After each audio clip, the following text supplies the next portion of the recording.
Hello, welcome to Drake's Den. I'm Mormon. This is part-time villain and Maddie Sokas. Thank you for coming. Whoever is here, I can't yet see anyone just yet, but we're always happy to be online. Today we've got a few things that we want to talk about, of course. One of them being the 4.6 Wave 1 PTU. Hi, Maddie. Thanks for that. And then the main topic of today is the state of gameplay loops in Star Citizen. Of course, nothing's quite finished, which is the nature of the game. I swear I just sorted this camera out. Irritate me. And I messed it up even more. And more. Okay, there we go. So yeah, the main topic is going to be the gameplay loops and the state of each one, kind of where we want to see those gameplay loops going and what could possibly be coming in 2026 relating to those gameplay loops. But before we move on to all that, how is everyone? If you are viewing us right now, let us know kind of what your thoughts are on the progress of the game this week. How about you, Villain? How are you getting on? The most important thing I just noticed, did you cut your hair? What are you talking about? My hair's always been like this. No, you cut your hair. No, he's got a shape up. He did not cut his hair. He just got a little line up on the sides. I did cut my hair, Maddie. Like, yeah, I knew it. Oh, you did? My hair was shoulder length. Take your headphones off. Yeah, show us. Spin it around. You must see it now. Oh my God, it's gone. How dare you? We all had hair and you just cut yours. We did not speak of this. Mine was down to my shoulders and out of control, so it was time. Mine's out of control too. That's why it's always in a ponytail. Yes, but you suit your hair. I just look like a hobo that found a house and started to live in it. So, you know, I could say the same thing, but okay. It wasn't the best. But yeah, what about you, Villain? How are you getting on? Try and divert the conversation to my head. What's wrong with you? But that was like the news of the week, man. This is more important than like new patch and stuff. No, just busy. That was like the news of the week, man. This is more important than like new after Christmas kind of thing. There's no dilly dally anymore. No, just busy. Work. Okay, fair enough. I feel like your answer is always the same. Work. Work. Work. I did work. I did man things and existed. What about you, Maddie? How's things going? You enjoying the game this week? Been on much? No, I've just been a busy guy. I'm gonna be moving in a couple days, so. Oh, you didn't move this week? Getting all of that. Yeah, I was gonna move this week. They needed to do a couple of new things with my apartment because it's like brand new. So they're just doing some last minute touch ups that they thought they were get to this week. So I'm just giving them another week. It's gonna be cheaper on my end, anyways. So the longer they take, the cheaper out of my pocket it is. So it's perfect. Nice. Okay, that's fair. But besides that, I've just been working on my art lately. I'm back into Blender and just getting back into that whole flow of things. What's up, Johnny boy? You back at the pub, Johnny? Or is that a silly question? It's Friday, obviously. He never left. Friday. He never left from that bar from last week. He's been there since Saturday. He just woke up right now. Just home from work. How was your week? My week was okay. I've got a couple more days off this week, which I plan to just chill because work's been a bit intense.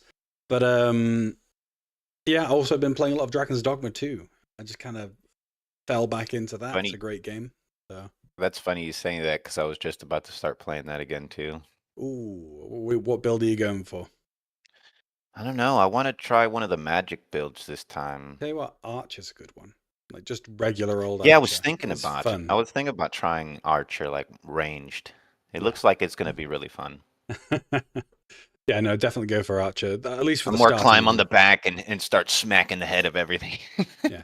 Are you aware of how to get the Mystic Spear hand early? No. So you know when you go to... We'll move on to the subject in a second. I'm sorry. We've been sidetracked immediately.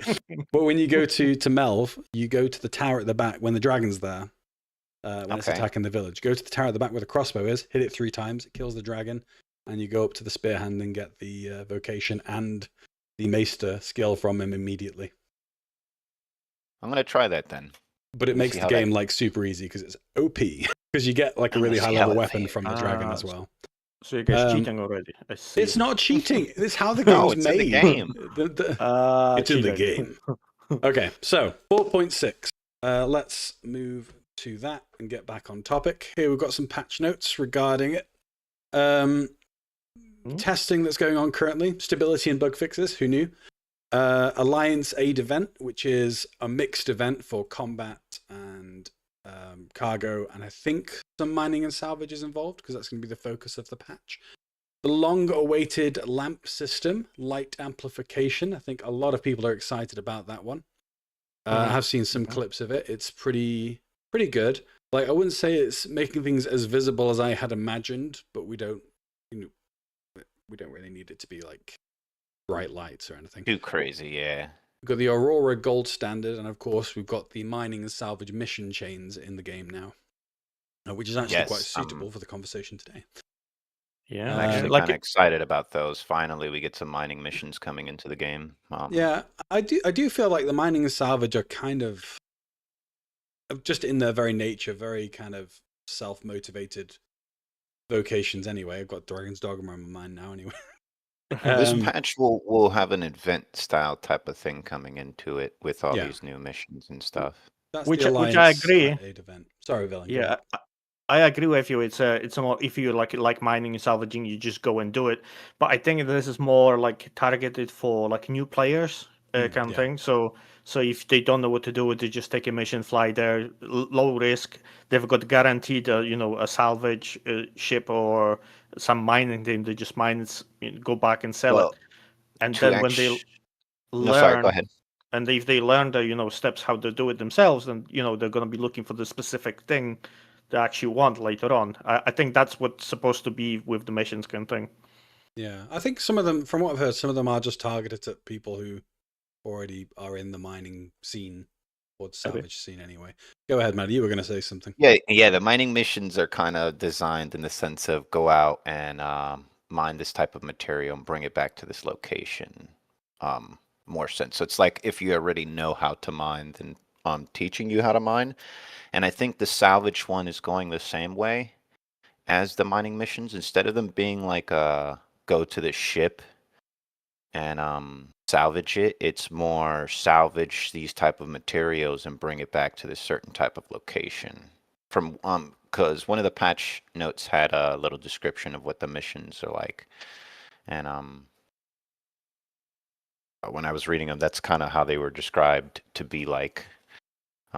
Same thing. It's more like kind of how the that one cargo event was going where you could rather do the cargo missions or mine the material and bring it back. It's kind of like that. It's like places asking for resource types like RMC, and certain types of RMC, and then the mining materials as well. All types of mining materials you'll probably have to bring to different locations, which I kind of like that more because it lets me do my gameplay flow of like just going out there mining on a regular, but I actually have somewhere else besides just selling it. The other thing I just had an idea. I think they might be as well for, when the reputation is going to come out for, let's say, mining thing, and then so to get the better stuff to buy from mining guild, you would need to do like 10 missions to level up your rep, and maybe then you're going to have some kind of credits for them, so you can exchange to a blueprint, maybe mining head or something like that as well. That's the other thing why maybe it would be good. Okay. Yeah, maybe you get like refinery costs down on you for like having more rep in the mining guilds. Something like that. It'd be pretty cool. Of course, it's also leading up to the Rock Cracker Sandbox event as well, as a kind of build up. Whether that's coming out in 4.6, I'm pretty sure it'll be in the next patch, but it's definitely in kind of build up to that because that's going to be more combined arms and also mixed gameplay loops as well. We also have the launch of the Aurora Mark 1 Gold Standard, which means we still have the Mark 2 to look forward to. I'm not sure how that's going to look, but I'm sure they'll have some surprises. It's basically just got all of the stuff. I'm not sure I like the placement of some of the components because some of them are on top of the ship. The power plant, that's the most important one. The power plant on top. Exactly. And if you're doing Atmo combat and you need to quickly land and get on top of the ship and repair the power plant because you've used up all your repairs, it's going to be a bit of an issue. They should probably start putting like these wheelable ladders in the hangars or like staircases. Like airports. So you can put them next to your tall ship that has your components on the top. And you can just. I think we're just missing push and pull for that. Or just change Drake Mule into that, and it will have some kind of function. Well, they do have those like push thingies. They have like trolleys, but they don't have like. I'm talking about airport stairs. Like for planes. Yeah, I know which ones you're talking about. The aircraft, and you just walk up them. They don't have anything interactable for those at the moment. You just need to put them in. Yes. So you can like go up to the top and fix your ships. Although they will go through all the trouble of modeling the wheels and making sure they work, and then we're all just going to tractor beam them around. Just fast. I would drive them. 2 miles per hour. Yeah. Okay. But basically, it's just got new audio. It's got all of his physical components. It says it's adjusted the balance, so maybe they've tried to make it a bit more feasible as a combat ship / cargo ship, depending on the variant that you have. There's some other ship updates. The Polaris has got signs and a reduced cross-section signature, which is surprising. For me, the most important Polaris update is it can shoot 8 torps in one go. That's like the Mine was the pool table. Can't even play pool, but pool table. Yeah. There's pool balls on it now, so it's like one step closer. One step closer, yeah. No pool balls on the Carrick's table yet. It was lagging behind. Just 2 more years. The Origin 100 series updated with the correct flight and thruster tuning for their archetype. Okay. The HUD for salvage has the result to show wreckage. Okay, cool. I think they've also updated the mining scanning so that mining ore. Yes, it picks up easier. wreckages now. It actually says wreckage on things like crash ships and stuff like that. And there's a couple other things that they did. Yeah. And then there's lots of VR updates. I don't think there's anything crazy in there. FPS offset. There was a dominant eye issue with the guns. I think they just fixed that, so you can choose which eye that your gun centers on. But that's not super important. But things are in the works. The game is progressing. Features are coming. It's good to see. Good to know. But let's get started. Oh, sorry, go ahead, Phil. I was just saying it looks like it might actually fit in live release this month, which is hopefully possible. Yeah, they've got 14 days to do it, so fingers crossed. I'm going to be 1 for 1, boys, already. 1 for 1. I don't know Prediction what that means. I said it was coming out. I said we would get a patch this month. Fair enough. Right, so let's move on to gameplay loops. So this is the 1.0 concept of gameplay loops. We have our systems, we have our guilds, our individual locations within those guilds, and then the ships on the outer side, which is essentially your motivation. Is kind of how they framed it at the time. I do hope they add other motivations. I'm sure they will. But this is the example they gave us, in the sense that maybe you want to get a Hornet, so you buy yourself a prospector, do some mining, gain rep with a certain guild, and you know you need to do combat missions to get to the blueprint for the Hornet, so you sell the ore, work up and buy yourself a Mustang, use the Mustang to progress through the combat pilot tree, obtaining the blueprint for the Hornet, and then you move on to your next ship. And that's kind of how they saw those gameplay loops interacting with each other, which is kind of their eventual goal, is having gameplay loops interacting with each other. And I think we can see a little bit of that at the moment in small glimmers, nothing amazing. Yeah, it's just, I think it's just Wicklow at the end is kind of the only thing. It's like, oh, I spent 40 hours doing grinding for this, and 5 seconds Wicklow, I click the button, done. Well, I don't think 5 seconds is an apt description based on everyone's experience with Wicklow, especially if you're trying to get Wicklow favors. You have to do them each individually. Yeah, they need to fix that. They do. It's not 5 seconds. It's click the button, put the lift down, bring it back up. Click the button, put the lift down, bring it back up. Well, I mean, assuming you've got everything ready, you just go click, send it down, done. So what you're saying is, assuming you've gone to the countless hours it takes to get everything together, yeah, exactly, including interacting with Wicklow, it's only a 5-second job. Yeah, 5 seconds. I see a flaw in your logic. What about you, Maddie? How do you feel gameplay loops are connecting at the moment? Do you feel there's any others that you can think of? I mean, they've tried to do it in events as well, where they've tried to mix gameplay loops together. I feel like they're doing a good job and they're getting there. To be honest, I don't feel like till things like crafting and stuff like that come more into play, it'll be like better. I'm taking care of somebody in chat. You mean goodbye? Yes. Every week it's one bot I gotta ban. But yeah, I just feel like there's a few more things that are like missing to make like gameplay loops feel a little bit more complete. But as of right now, I feel like with some of the events that they have created, it has like blended a lot of the gameplay loops that are currently in the game more better, and in a better way, I should say. The one I was just talking about, where we had to gain all the cargo for one of the different factions in Stanton. I thought that one was pretty nice, and I like that I could sit there and just mine all day to get the resources. They're kind of starting to do that a little bit more. I just feel like it could be. I feel like it should be something more than just going to Wicklow. You know? Yes, I agree with you. Yeah, 100%. In a way, crafting will be a connecting point for many gameplay loops, because there'll be multiple ways to obtain what you need. For example, blueprints through missions, materials through mining and salvage, and exploration. So crafting is definitely pivotal in that, and that will help. But let's try and dissect it down now into the individual gameplay loops. If you don't mind, guys, I'll start with the one that I'm focusing on, which is the bounty hunting side of things.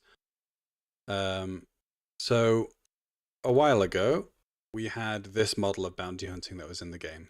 Super basic and slightly inconvenient if you wanted to do something quick. It was very simple. You'd be on a planet or in an area. You'd go onto your moby glass. You'd take a mission. And it could be in Arcorp, it could be in Hurston, it could be anywhere in the system. And you would have to travel all the way to that location, go to a moon or a planet location, kill the target.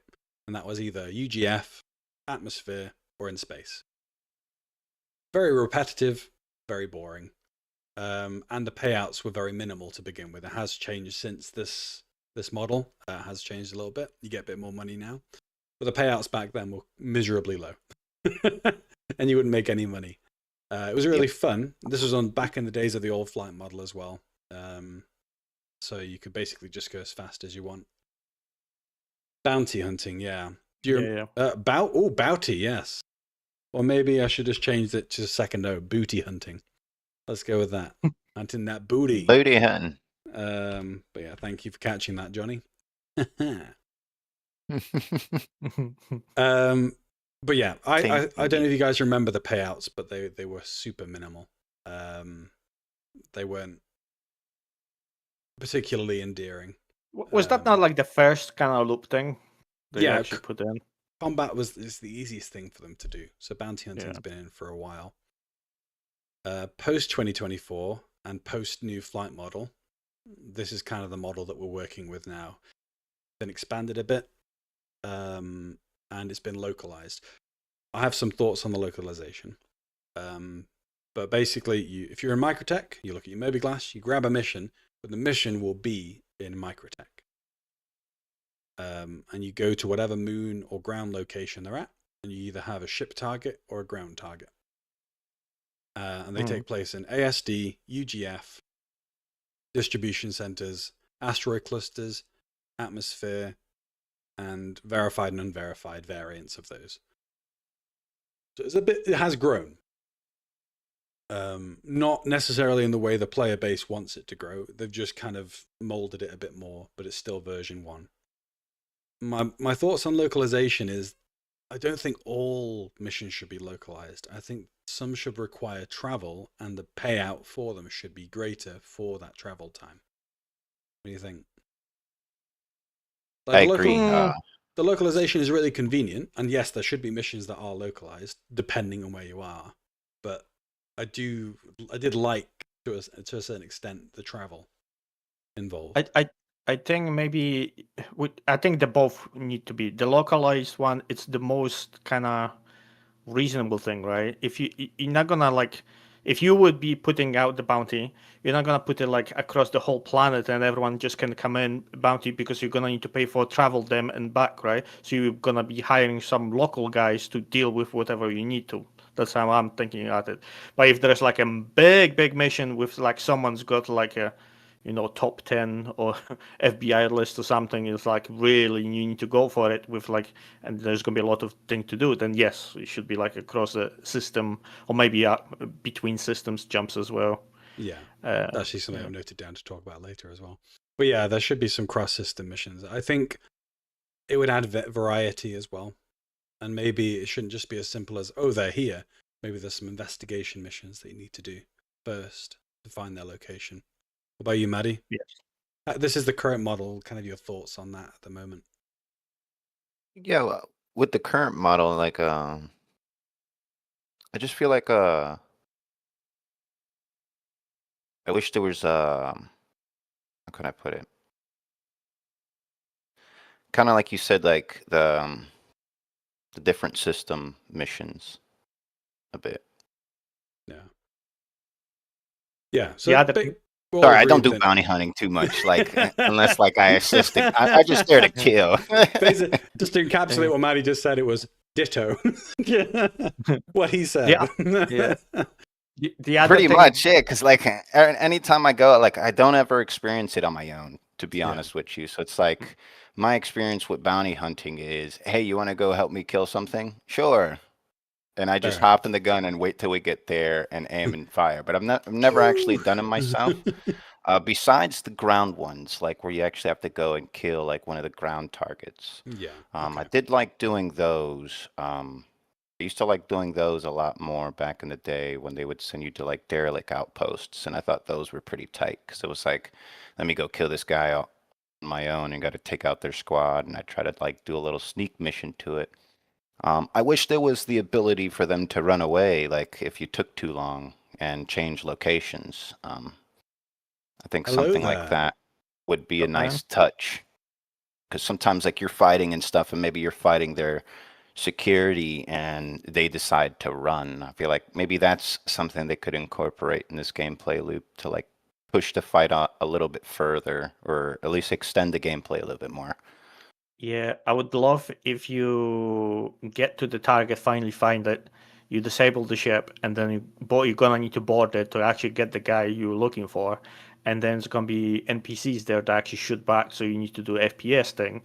Then grab the guy, pack him up nicely into the container, and haul him back to wherever you need to deliver him. Not a cryopod, like just the container. You just get a box. No, just like a paper box. Just shove him in there. Just yeah, paper box. Just a box. And if he misbehave himself, there will be multiple boxes. And then you just package him up and send him, or FedEx him, or whatever, to wherever he's supposed to go. Well, you guys have touched on a few things that I've already kind of looked into and kind of thought about, kind of theory crafting gameplay loops. First thing for Bounty Hunting V2, which people have been waiting for like 3 years now. Is like key features that it depends on. The Bounty Hunter Guild hubs, where you deliver and retrieve bounties. Cryopods in order to transport them.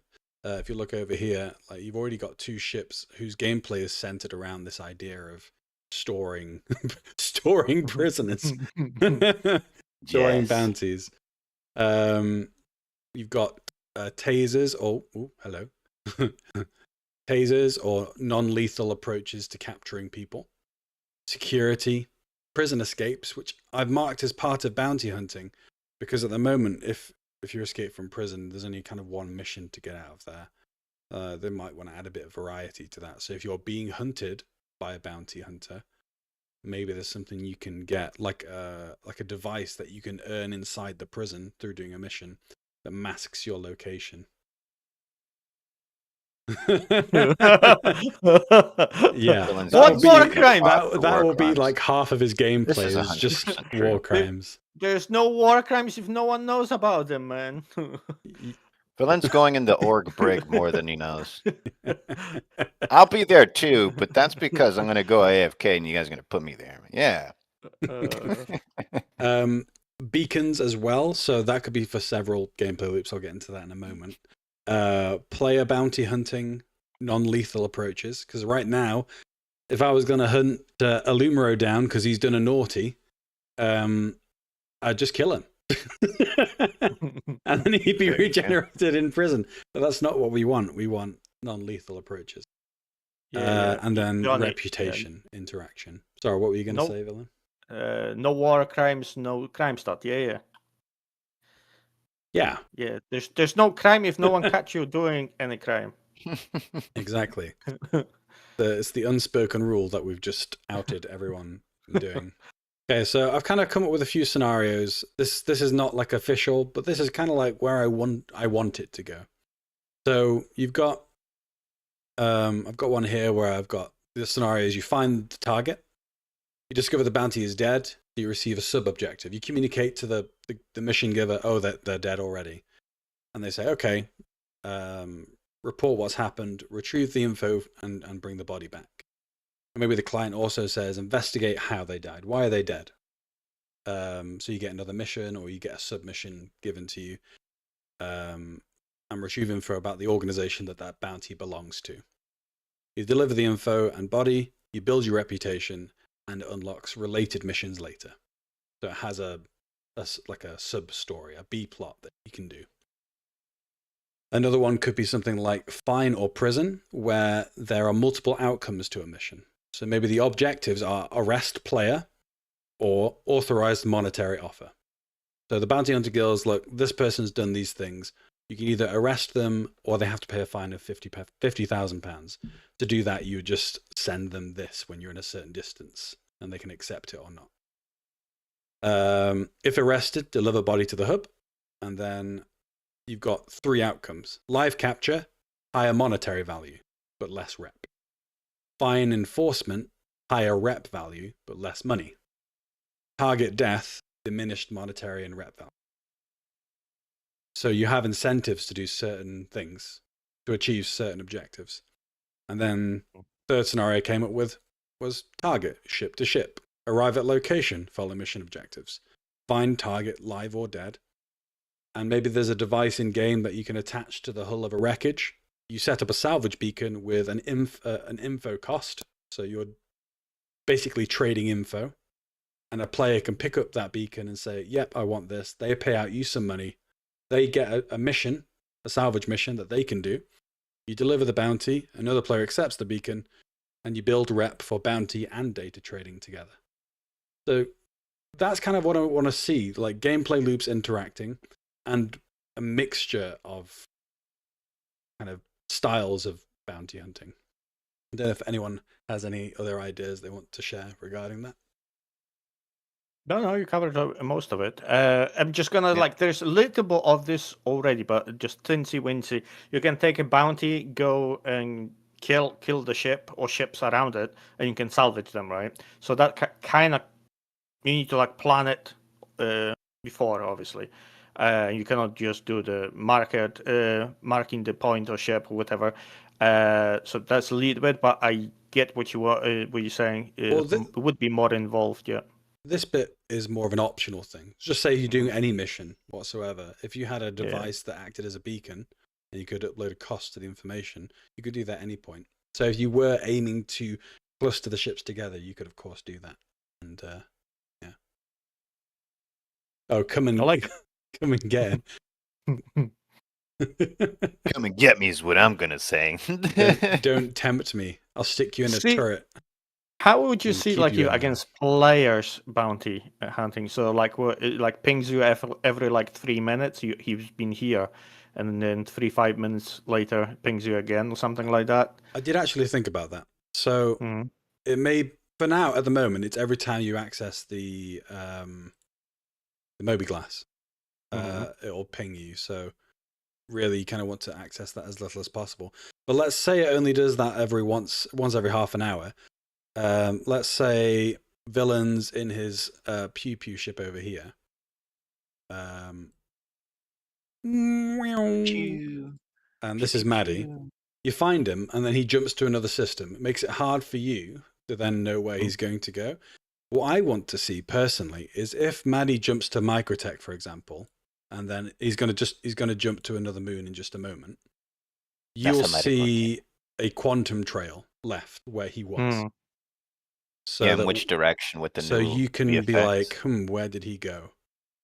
And you line yourself up with the quantum, and maybe different tiers and qualities of quantum drives produce less or more of this trail in length or visibility. But whilst you're lining up, Maddie on this side is like, well, I've got to lose this guy. So he's like, ooh, I'll jump here instead. So that when you arrive, maybe these trails stay for like a minute, 2 minutes. You can arrive and be like, oh, he's moved on. However, you do a scan.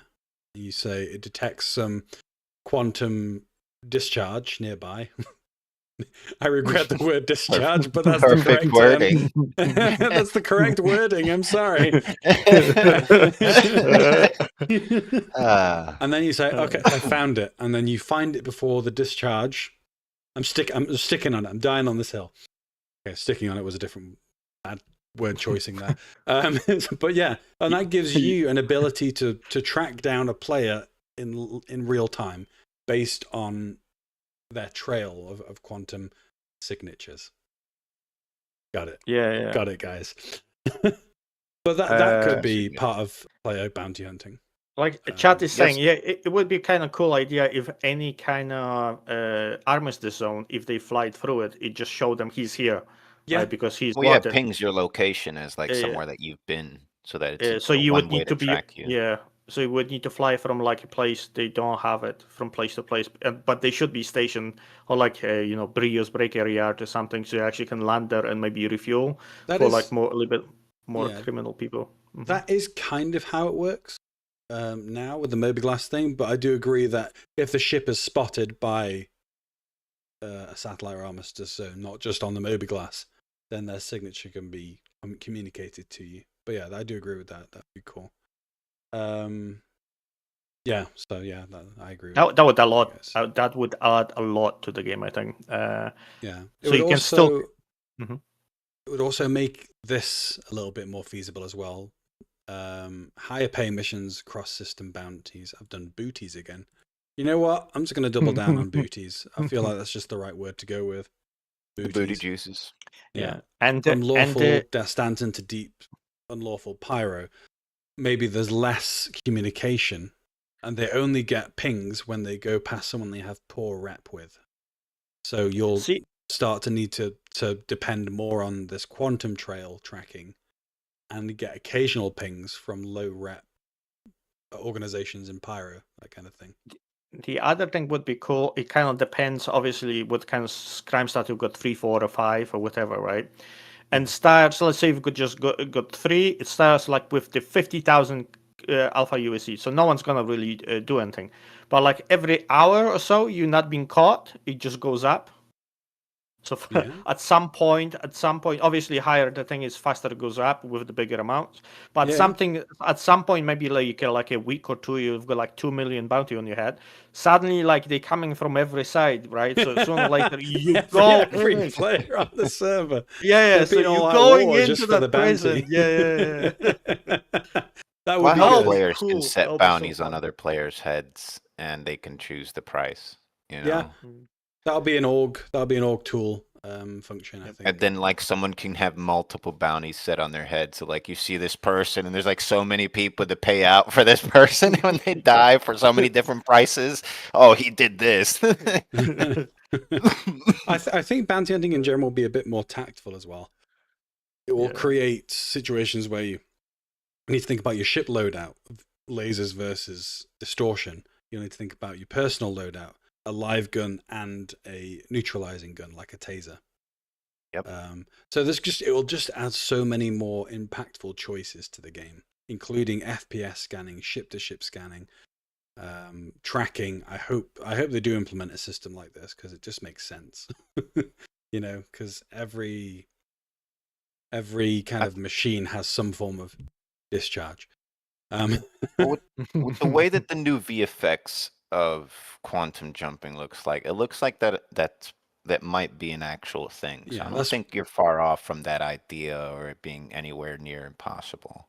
Because every time I watch the video when they do the new quantum, it like leaves this like dust or like this thing in the background all the time. So it's like, I hope that's the actual effect that stays like that. Because that's one thing, when someone jumps out, if you didn't capture that glimpse of where they jumped out, you're like, oh, they're gone forever.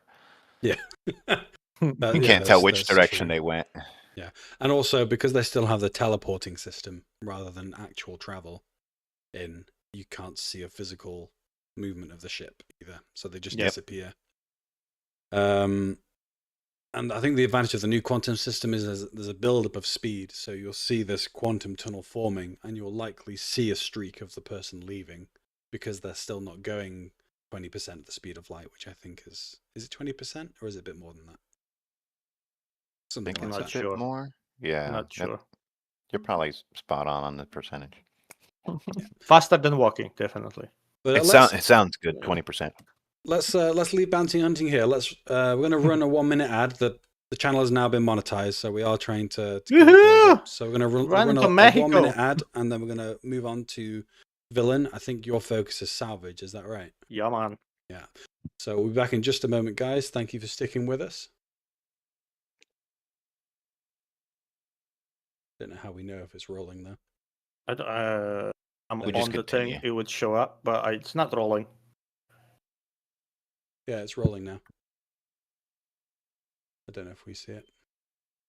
Oh yeah, I'm on. See, because I've got the sub thing on this account, so if you subbed it, you're not gonna watch. Yeah, I'm not gonna see it. So whoever subs is gonna need to still deal with us. Yeah. Good to know. That's a good thing to check that. Yeah, I do think this still shows up on the VOD recordings. Yes, this is all going to show up on the VOD recording. Yes, yeah, of course. Yeah. How are you wanting to start off, Phil? You got 16 seconds. I will just freestyle it. It's going to be fine. I don't know, just maybe like a little bit history of salvage kind of thing. Okay. Do you want me to bring up Spectrum? That's what I'm going to do. Give the history of mining. If you're, whatever you can put some video on back. Okay. Kind of run. Right, welcome back, guys. Thanks for waiting on us. Villain's going to now discuss some salvage with us. I do have some YouTube videos that I got ready earlier. I feel like I'm Blue Peter now. Which was the launch of salvage.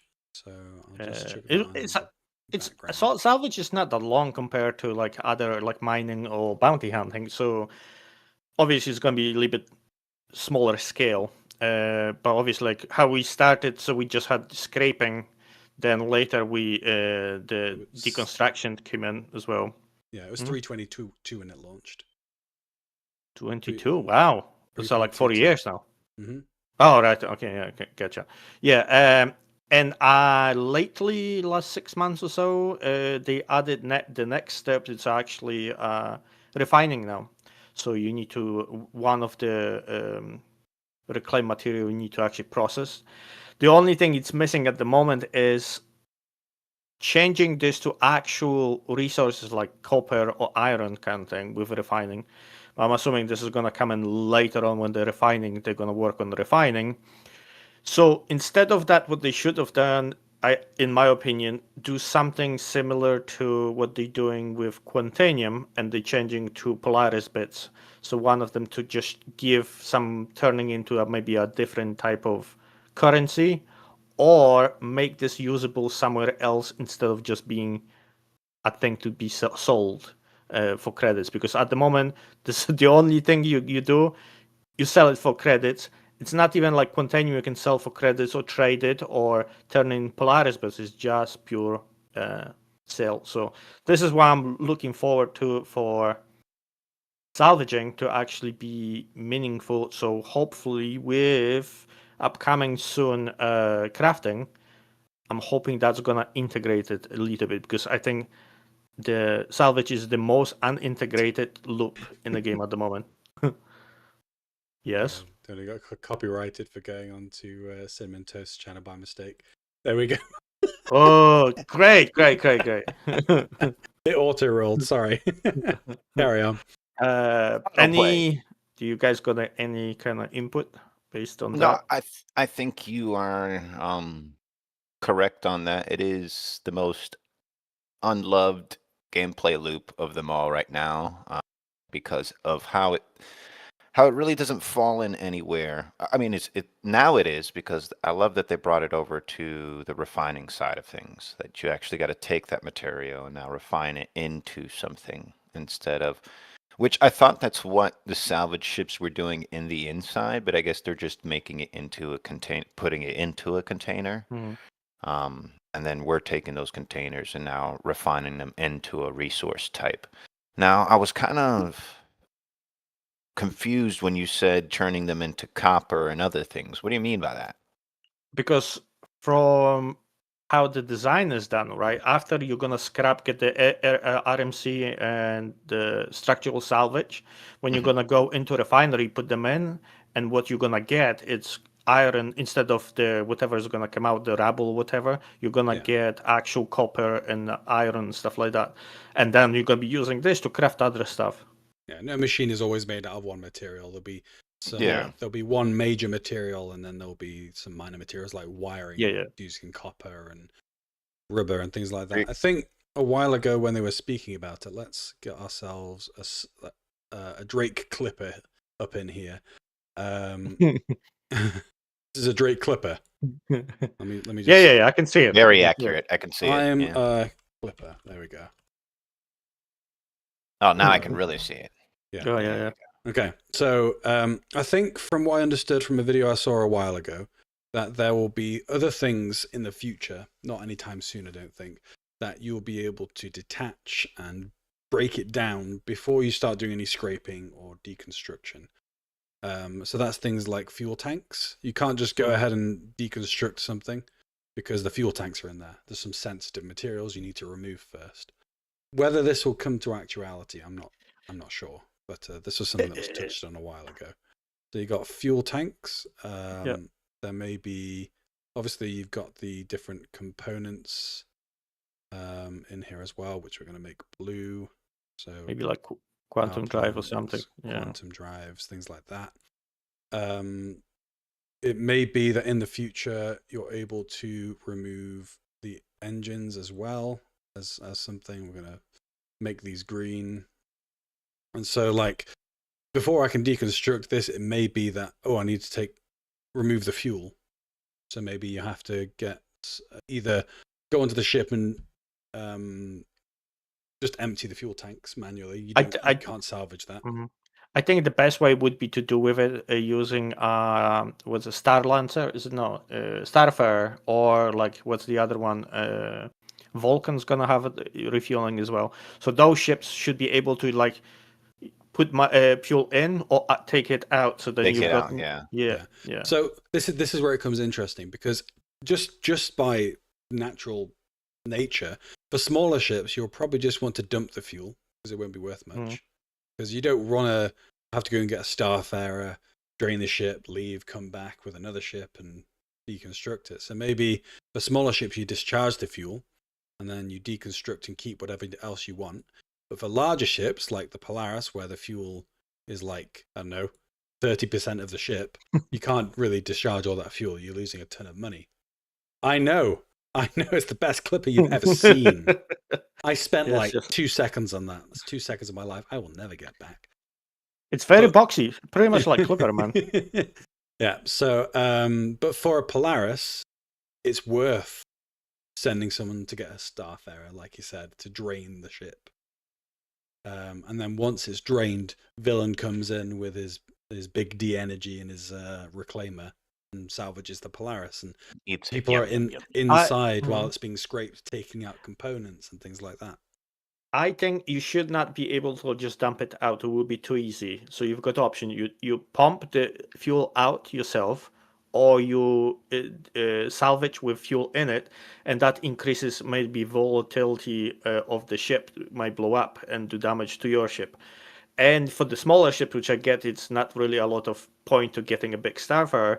But what they could have done, maybe like a 2SCU box with a pump. You just take it manually out, just connect the hose, a guy and in space with like a grinder kind of thing. Just flipping the fuel out, or just opens his mask. Right, you're gonna get robbed by someone siphoning my gas. It'll be legit, man. Just siphoning the gas on my ship. Hey, stop that! Oh gosh, that was hilarious. But I understand what you're saying there, Villain. You don't want to make it too easy. But on the flip side of things, planes can dump their fuel in emergency situations, so it would only make sense that they'd have that capability. I don't think that having the ability to dump the fuel makes it easier. I think it adds a choice. I come to a Clipper and I say, well, the fuel isn't worth much, so I'll just dump that. Come to a Polaris, I can choose to do it with the fuel in, but like you say, it adds risk. The ship could blow up.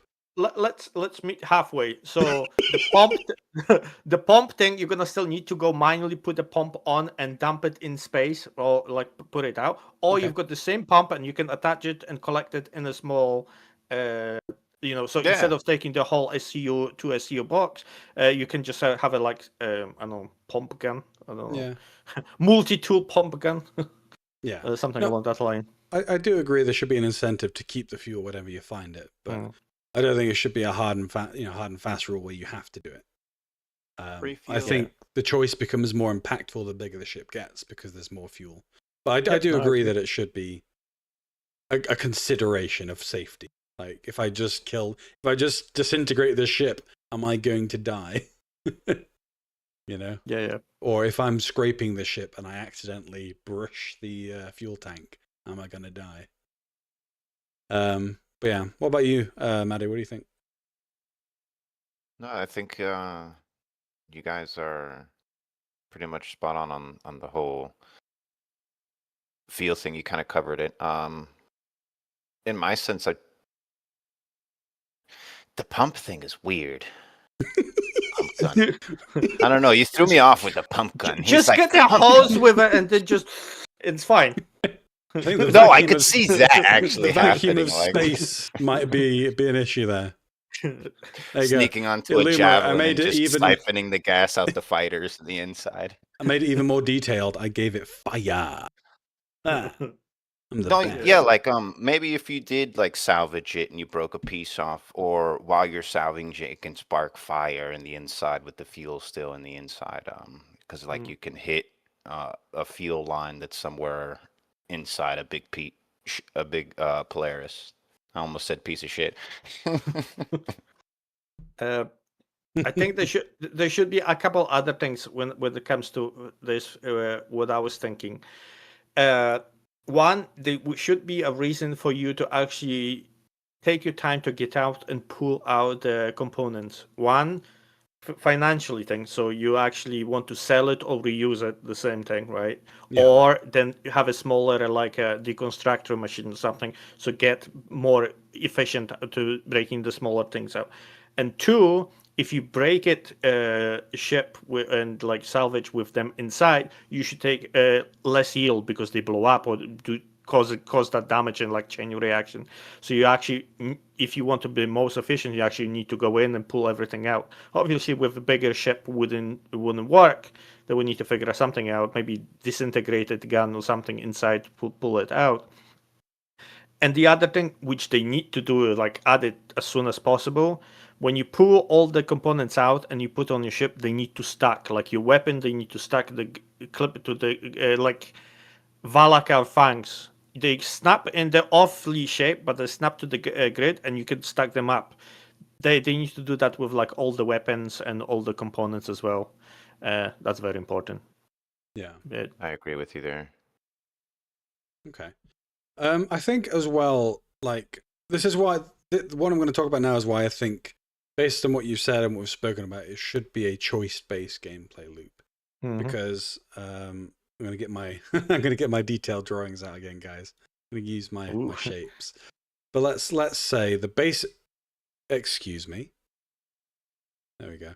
Let's say the basic gameplay loop looks like this, basically. Basically. I'm going to say the word basically one more time. Okay, so there's 4 steps. So you find the ship. Fund. Can't type today. Find. Scrape. Fracture. Disintegrate. And then obviously you've got your end goal, which is. You've got to refine one. Refine and sell. That's going to be one thing, because the sell is just obvious. So you got refine and sell. That is the basic gameplay loop right now. Yeah. So this should be the choiceless system, where you don't make any choices. This is the gameplay. But as the gameplay loop becomes more complicated, we start introducing things where more experienced salvagers or full-time salvagers, like you've spoken about, Villain, may have several things they might want to do first, like fuel tanks, weapons, components, specific materials you scrape individually and isolate. And so you make these decisions before you scrape. And then, I'm not going to draw all the lines, it's going to take time. But then each stage, there is a decision to be made for extra materials. How are you going to transport them? Do you have several friends on with you with starfarers and such? And that way, the choice for each part of the gameplay has impact. So like you say, if you don't get rid of the fuel, maybe there's an explosion when you fracture it. And it destroys parts of the ship that otherwise would have been accessible. Some of those parts could be quite large. And so a beginner, because the yield that they can carry is much less than an experienced one, that choice isn't important to them. So let's make the base gameplay blue. Maybe the base gameplay is the only part that they're interested in, because it doesn't matter if half the ship blows up, because they can only carry 70 SCU. Or, well, that's a bit large actually, 10 SCU or whatever. But for more experienced... Sorry, Bad Monkey just jumped into YouTube chat. Hey, man. What's up, man? But for more experienced salvagers, the choices in between, the tree of choices matters more. Strong. Because they can carry more. Maybe they have more friends that they fill that vocation with who have starfarers, cargo ships, salvage ships. And so these choices become more important. So now it's like, for me, like being a salvage, you should have one ship which kind of does it also, like, Arastra coming out was going to have a refinery on it, and then Orion's coming at the biggest thing. So got the refinery, it's got everything. So I think if the Reclaimer is going to be supposed to be the biggest salvage ship, it should have a small tank for fuel so you can drain it directly to it, so you don't need to have a spare one. And you should have a refinery on board as well, so meantime when you're salvaging, you refining as well. If this is like the primary thing, the biggest thing, it should have everything on it. I'm not saying it should fit everything, but it should have at least option to partially do everything.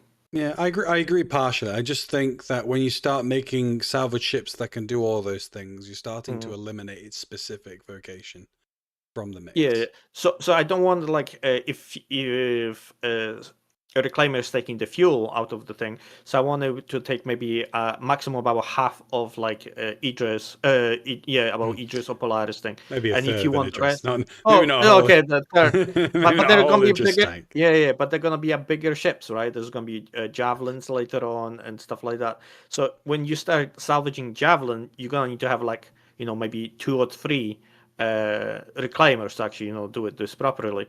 And then hopefully with multiple of them, you actually can take all the fuel. I would argue that, using your words, we meet in the middle. I would say maybe a salvage ship's ability to take fuel from a ship should be limited by their own fuel tank. Oh, okay. Yeah, that would work. Maybe you can sell fuel from your own fuel tanks. And if they want to take extra, they have to take specific cargo items like a fuel tank to place that fuel into. And that, I think that would be more realistic. Because the issue I have with some of what you said is when you start making a ship to be able to do everything, you get the issue of roles being lost. No, makes sense. It just maybe increase the tank fuel for slightly, maybe 20% or something, just to have it you don't need to be, you're going on a half fuel tank, so you cannot put in. Yeah, makes sense. That's the fueler. The Gemini is the fueler, Yeah. I think both the Starfarers have fueling, don't they? The Gemini is just the military version. Yeah, it's got missiles, but it cannot refine it, so you cannot there's got no intakes for the gases to actually process it. I think that's the difference. Bad Monkey makes a good point. He's like, will the Expanse be able to refine salvage too, or will it be like a separate salvage refinery? Let's get the big lumpy one refines fuel. I'm hoping it will be the same one, right? So you cannot. But that was kind of the thing. So you want to take Expanse with a Prospector and refine it and go. So you would take Misfortune or Vulture and take the Expanse to refine with this. But if you're taking a big ship like Reclaimer, you kind of want to have this on board already, refining. Kind of like what's the Arastra. Okay, let's have a little look at the Expanse. So the Expanse is a single-seat refinery ship developed, designed for raw or they transfer to a dedicated cargo ship or sell the refined ore itself. I think at the moment it's just designed as ore only, but I imagine as they've now added the need to refine salvage material, that functionality will come into play. Yes, there's plenty of them on the Reclaimer. There is. Yeah, no, I agree. Maybe that salvage deck below should have a refiner or some sort of refiner in it. So you should just turn into a salvage, refinery. the cargo appears on the salvage deck, and you have that storage section underneath that you can have a refiner in. So you pass it down, and whoever's working down in that section refines it. And then when you land, all they need to do is put the refined stuff out the butthole. I mean the loading dock. The booty. The booty. The booty tube. But yeah, that would make a ton of sense. So thanks for that, Bad Monkey. What else is there? that was kind of it. I just want them to integrate the stuff from salvaging. Obviously, the weapons and parts you can integrate, you just use them right straight away. But I just want them to use the stuff you actually salvage, the construction material and stuff, for like, I don't know. I don't know why they don't do that for like Wicklow, Polaris or Aegis. Just get this in like in thousands of boxes, right, and just change them into like favors or Polaris bits or something along that line as well. But I wish they would make like a munching tool, like a handheld munching tool that you could munch ship guns and components back into their parts that you would use to make them in the first place. I feel like that would be pretty cool. You know, like you can break them down too into just its physical resource material that was used to make it in the first place.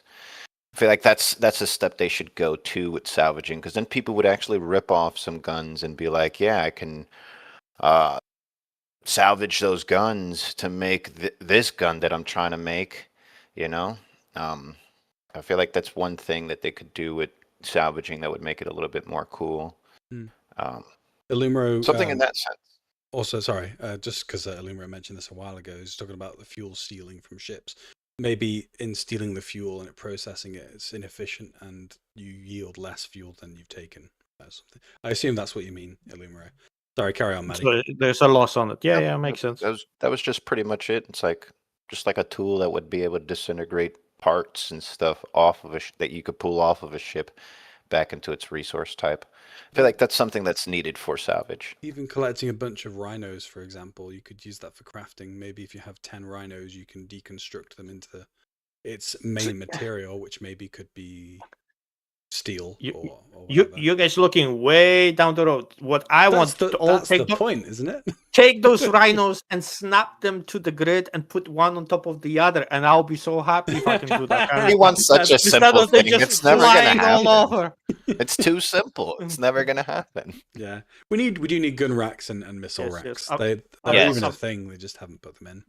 I've got big dreams. Big small dreams. Well, for your point there, Villain, I hope they bring in the gun racks and the missile racks, or like a container that snaps in a bunch of different parts for, like those containers that they showed us that had like the little keypads on the side. Like, I wish we could get those, put that in a ship and put a bunch of components inside or anything inside of there, you know, to keep it safe. And then someone would need the code to unlock it to take the stuff out. It's like an extra piece of security for your stuff. I won't just snap the torpedoes one on top of the other, man. I knew he was going to say that. That's my dream, man. Just so you can go and steal them all. They're going to have missile racks, but you can do that on Villain. Calm down. They're going to have I want it now. Come to me now, I say. We promise it will come. It will come. Not anytime soon, but it will be here. You're a tool muncher, monkey. How dare you? Okay, I think that's me about the salvage. Okay. I think I covered most of it. We're going to run another ad break while we get ready for Maddie to share his thoughts on his thing. And then we'll be right back, guys. Mining. Again, thank you for being involved. We do want to hear your thoughts on it. So. Oh, yeah. But we'll be moving on to mining next with Maddie. Cool. Yeah, we love all the feedback. Thank you. Be right back. I just found a second issue with our ads things. The guys on YouTube, they don't see them. That's okay. the guys on YouTube will just see us awkwardly. You're a tool muncher. Oh, this is getting good. Yeah. Okay. Ads are on for 1 minute, guys. Pre-roll ads are disabled for 21 minutes between ads. Pre-rolls are the ads they see when they come in. Yeah, so move on to mining next. I do have a subject to finish off on, so I have prepared for that. Yeah, man.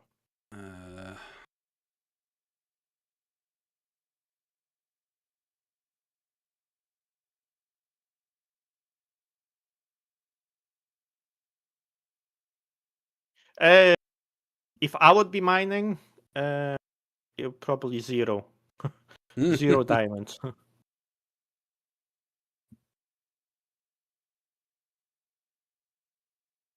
Mining, how many diamonds do you think you will get while mining for an hour? Man, I tried mining multiple times, trying to go and find this Contanium, right? Yeah. Never find it. None. Right, we're back on, guys, by the way. I don't think everyone sees the ads at the same time as well, because some people may have ad blockers. So some people will see us awkwardly talking to each other in the break. So no difference between... And we're back from ads, and Maddie has gone. I don't know where he is.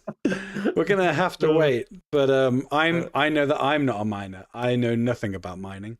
I know how to mine, and that is it. Yes, full power. That's why I go full power. Okay. Alt, scroll up. Maddie's done. back. Hello. You made it back, kind of in time. Sorry, I've been hydrating so much that it's been making me go to the bathroom. Sorry, there's a nasty mucus flu going on around here, and it made me super congested and stuff, so I've just been hydrating a lot on water. Have you tried not getting sick? Yeah, there's nothing I can do when there's a flu going around and making everyone sick, and then that you could just not be sick, Maddie. Exactly.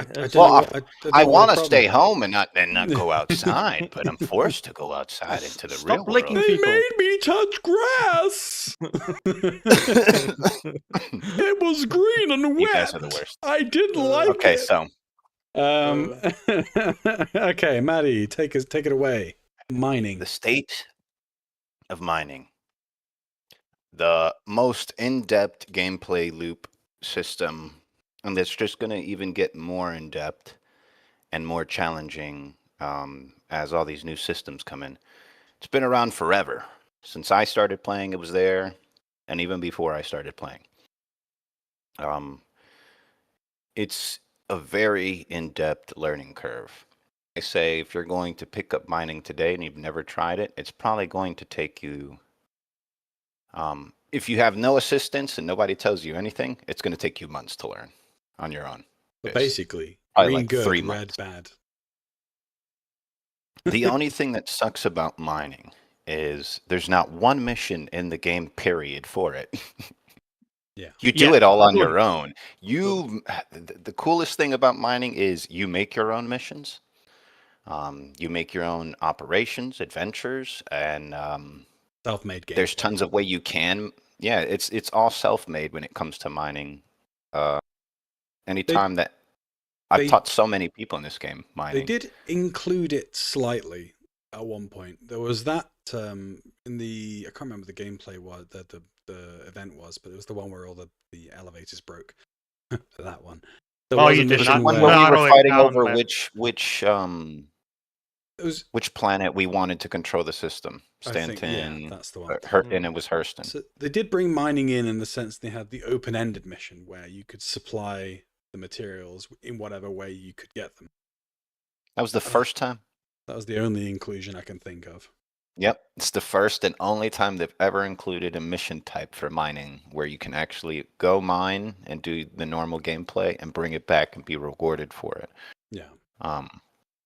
Which I thought was really great. It gave me a purpose to actually do mining a bit more, and I wish they would focus more on that. And it looks like these new missions and the new patch that's going to be coming soon is bringing that into the game. And they're doing it in the smartest way instead of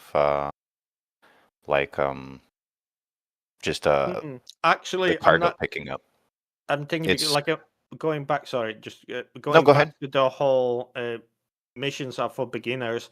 I would guess when they do a mission like that, you just go into the place, they tell you, mine that rock, you mine it, you fly, and you put it into elevator, done, they pay you. But they tell you actually to go and refine it as well.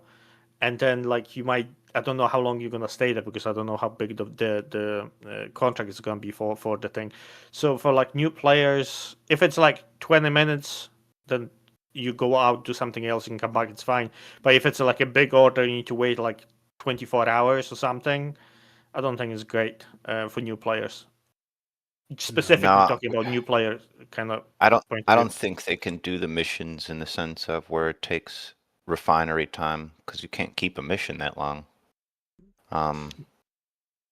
So we just need to wait and see. Yeah. I think the way that the missions might work is it's going to be very small amounts to get people used to it. So because refinery times can take 20-30 minutes, the most when it's all the light end materials. Quantanium and gold, bexolite, those things, terranite, laranite, those things take a little bit more time to refine. So there's like a period where you can hit those like 24-hour mark and stuff like that. So if they were to do like big mining missions, which it looks like there is going to be, but I think it's going to be for all like iron, tungsten, and all the smaller things that are really easy to refine. It only takes like the most if you have like 200 SCU, an hour, 2 hours to complete. So it's like something that you could complete. But I hope the payouts are big on that, because there's a big time investment and there's a big money investment into mining. You have to get the right material, the right mining head, modules, gadgets. You have to set your ship up properly, and that's already a couple mil put into that. So it's like the one thing I'm worried about is how they're going to price these missions and pay them out. It would be cool if sorry, just something came up to my mind before I forget. See, because if that they are teachable kind of missions, it would be cool if you like, let's say you're on Nyx and they say you're gonna go and mine iron, right? And you're gonna fly there and mine it, right? And should be on maybe footnote. Or if you're mining iron, this mining head would be good with this kind of modifier on top of it, right? And give you maybe a couple suggestions, and you just go down into the shop and just pick them up straight right in the where you start at. So you kind of get into the what to use for what kind of ore. If they do it that way, it would be a good kind of learning curve maybe for new miners. And maybe the higher tier missions, you get less and less information where they start to expect you to know how to do it. And you have to mine more as well, so it takes longer. Yeah, that would be a good way to do it. Be a good way to taper the difficulty and teach at the same time. One way they could do the tutorial thing, and the way I would set it up is kind of like how you guys are speaking. Let's say you're going to one of the mining guilds, Shubin mining facility. That's going to be the one that's coming into the game for a mission giver. Their first mission could be they give you the location where to set it up, right? So there's you go into the contract menu, there's like two types of missions. There is a location mission where like it tells you where the location is, and then there's the drop-off mission to drop off the refined type of material. I hope there's different mining guilds that take certain types of resources to kind of like put it like that. And then when you gain rep, it kind of like gives you locations too, like mining claims in a sense. And that's like a little bit more in the future. But I hope that's where they go. But for like a tutorial mission, it'd be like go to Yella, and around this, it'll give you a little location to jump to, and then that type of resource, like let's say it's tin, will start to appear in that location to try to show you where like locations are for things. And this is more like when Planet V5 comes in and they do the remodel and like all the new rocks are in. I hope it's like location based heavily. I think that's like one of my big hopes, because right now it's not. It's just randomly generated. Yeah. I do think the rocks are there. V5 will add the texture to the missions that it needs. So yes, go and mine this. It's not just a go and mine this. After the tutorial missions and you've learned and you get the higher tier, it doesn't tell you anything. It says mine iron ore, and you're like, okay, so what planets have this? So Microtech, Nyx 1, or this planet. So you choose one, whichever's closest. You say, okay, where does iron tend to be? At the base of mountains or things like that. And you start to scan around. So I do agree. I think Planetech V5 is going to be integral to adding texture to what would otherwise be very simple missions. Because right now it's just value based. It's just a randomized number based on the type of material that's going to roll because there's rocks placed everywhere, right? And then when you roll up on those rocks and you scan, the resource ones, they're there, but they don't have like a set. They're totally different. It's a rock in the space, rock in the ground. No, what I'm saying is the actual mining material rocks that spawn in. It's not like you can always go to this one location on this planet and you're always going to find that resource type. You're going to find certain types of resources in that sense, but it's not always going to be like, oh, I found Quantanium rock over here in this mountain valley. It's always going to be Quantanium rocks. No, there's a percentage chance. I hope qualities as well. Yeah, I hope in the future it turns into that where planet tech. That's what I hope. It becomes more location based. See what it's like a gamble when you're out there mining. See what I would like when the new players kind of start doing this, right? They've got no kind of concept. It would be nice if you go into like refinery thing and you pay a couple grand and they give you all this information about the rock sizes and then types and tells you, oh, V something, it's mostly iron, whatever. So you don't need to go externally and trying to find this stuff on the website while you're flying in. The best would be just go in, buy, they give you a map. So like, let's say in this system, around here, more or less, you've got good chances to continue on this moon. And they just tell you in the game. That would be just so good. Yeah, but so I think they should only be for beginner missions. Because something that I think is missing from the game that a lot of people are looking for is specialization. And whereas, yes, you can have specialization in the form of, I'm doing this gameplay, this is my specialty. If you give everything on a platter all the time in terms of information, there's no information or speciality. And I think that's what a lot of people want. So, for example, medical gameplay, let's just take it out of mining for a moment, just so they've got a fresh example. Right now, you can just put a med gun on auto and you can heal everything.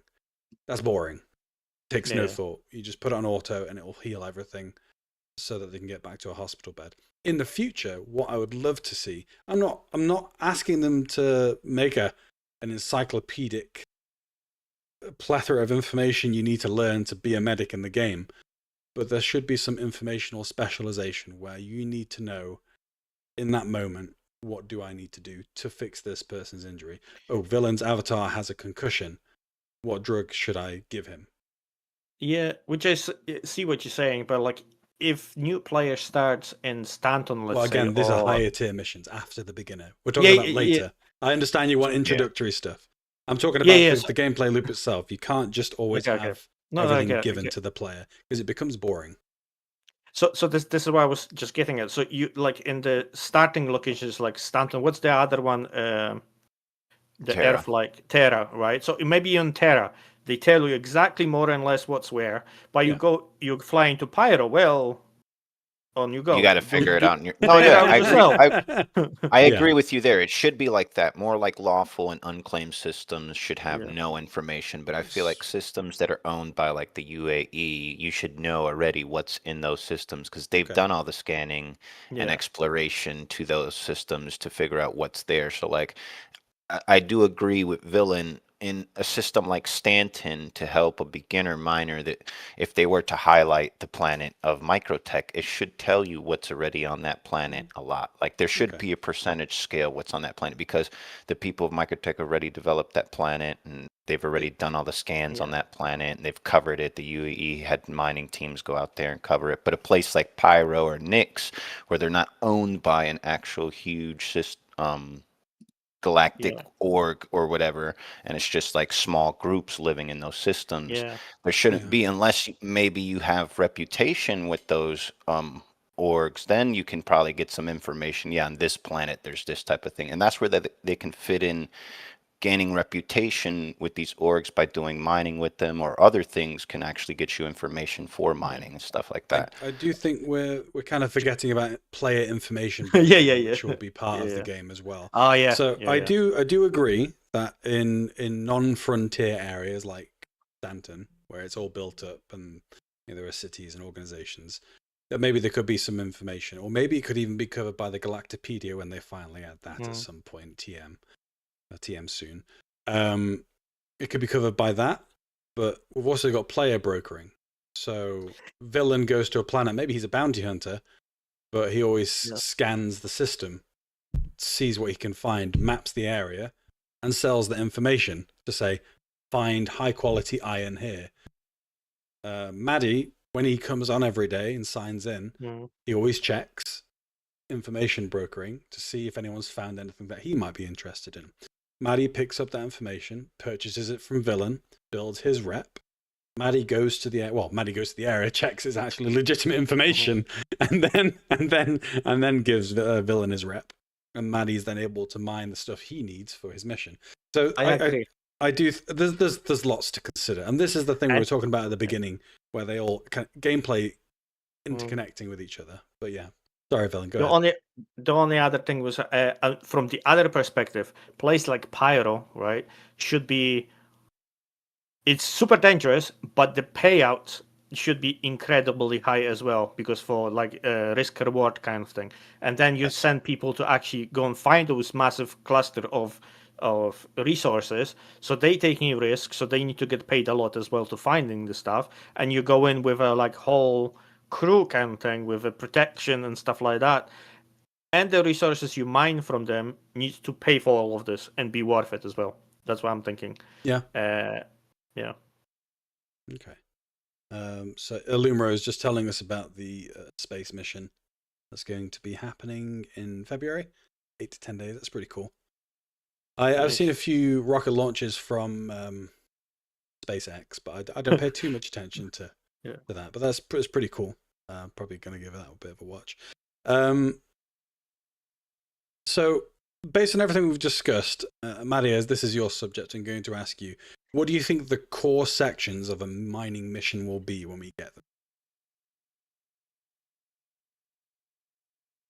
The core? It's going to be... Up here where we did the salvage, it's find, scrape, fracture, disintegrate, sell, basically.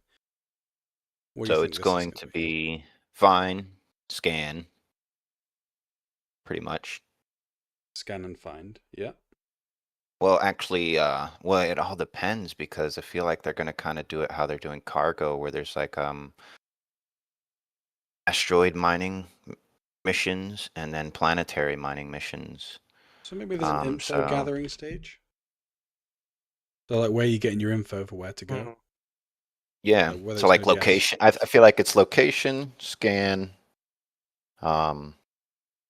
find, mine, and then refine. That's kind of like how it goes right now. And sell. And then sell is the end mark. But I feel like for the missions, I don't think it's going to be sell. It's going to be more take the refined goods to sell the ore and to a location. But yeah, you're kind of selling it, but trading it. Sell or deliver, basically. Yeah, I think it's going to be more delivered to a location. Yeah. Okay. To supply them with the resource type. I can see that. So that's kind of like, that's the beginner missions, I think. Like when you first start doing it, you'll get the instructions, as Villain said. For more advanced people, what do you think that will take the form of? Kind of like up here. Do you think there's going to be extra stuff in between that you need to do to make considerations? I would add the first one, the location thing. I would outsource that. You should have a like specific team just looking for the stuff, and the miners come in after. Like, okay, we found it. The actual mining team comes in and deals with it. So team exploration, probably player. So info brokering as well would probably be in there. Info brokering.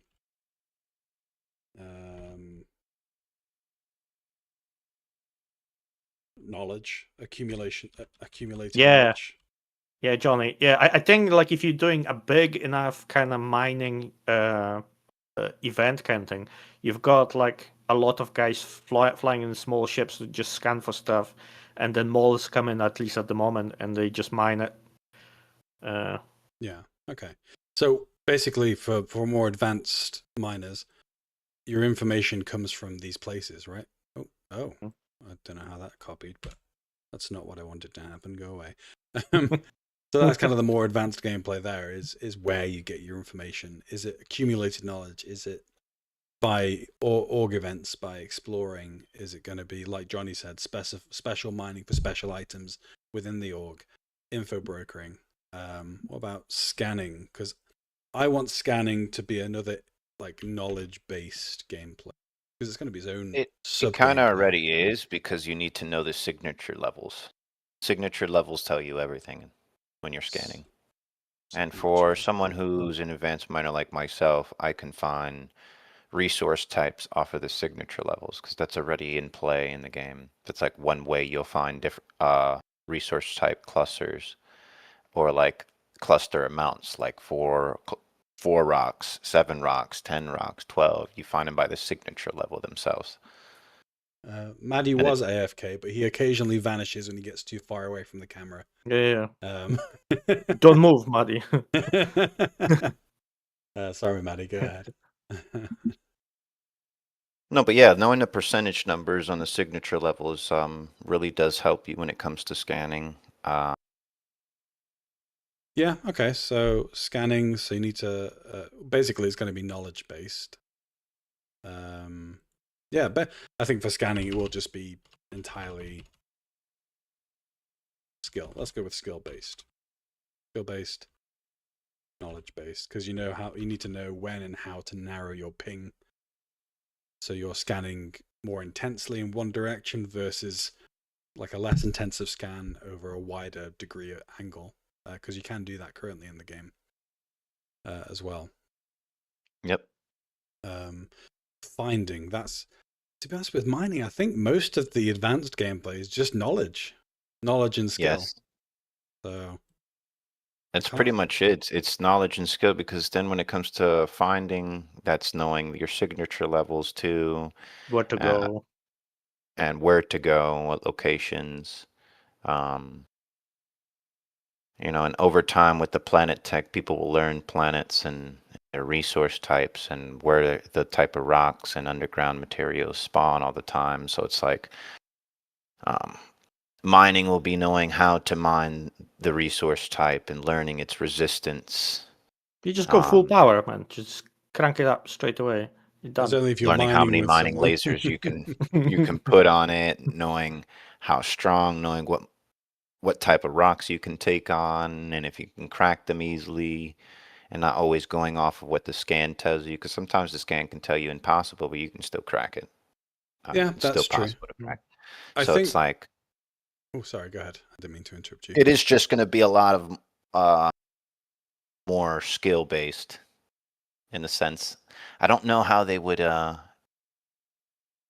do missions in that sense. I'm really curious to see what direction they go with mining missions on the more advanced level of things. I don't want them to do it, really. I think it's just going to be bigger amounts and like harder material types to find, like, because there are rare ones that are really hard to find, like Quantanium, and some of the new resource types that have come out in mining have been pretty tricky to find out there, and they don't spawn all the time. So it's like learning those areas. So I feel like it's going to be more like once you know the locations and stuff like that. But I think part of it will be outsourcing protection. Johnny said that time missions, combat patrols, air cover, yeah. So I think maybe it'll be. I think mining is one of those mission types that will connect a lot of gameplay loops by its nature. Yep. If you're in a mining ship, you're basically helpless. I think this is coming soon-ish with the air cover and stuff like that. It's just gonna be like the rock cracker and stuff. You're gonna have to have, ships covering when the miners actually do the thing.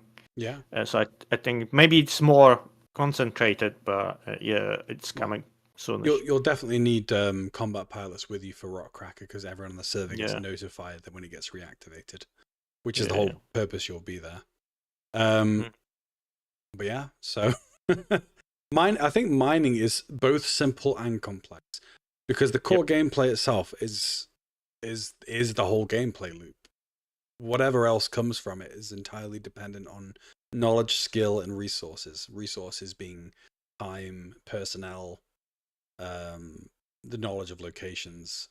So I think it's kind of a unique gameplay. The salvage is just knowing where the ship is and knowing how to deconstruct the ship. There is knowledge and skill there, or there will be. Right now, it's just simple. Really hope so. Just one thing about this, right? I don't want them to have a bigger missions. I want them to have like a very small one beginner, slightly higher, and maybe like a, I don't know, up to maybe 100 SU max, like max. And anything above that, you should be able to, you should, or at least be a miner, mine it, refine it, use it in your oracle for yourself for crafting, or sell it to someone else for crafting for way more money than anything is on the market. Okay. That's how I see it. Do you want it to in-game missions to be lead-ins to self-motivated gameplay? Yeah. Okay, I can see that. I do think there should be some higher-end missions available for players just so it's an option, but I do understand what you're saying there. I hope they focus more on multi-crew than high-end. Like, it's more like you need to go break something that you're going to need 6 people in a couple moles, you know, and like 2 different moles to crack a rock, or maybe even 9 people in that sense, because you're cracking some big sized rocks or something like that. Yeah. I think at that point you should be using a bigger ship probably if you want something like that. We're gonna need a bigger ship. Well, yeah, when those bigger ships coming out, but for like the current size now and the size rocks, like sometimes you need 3 moles on one rock to take a big boy. Appreciate needing multiple ships. They do need to tune that a bit though, because then they need to drive the incentive. Part of that is having stability and difficulty modifiers, which they currently do have.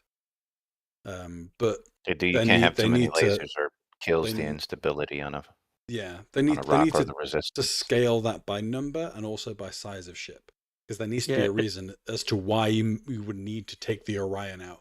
Maybe there's an asteroid the size of the one in the rock cracker just floating out in space that you need the Orion to crack open. I was just thinking, see, how you can scale this, like not go size-wise.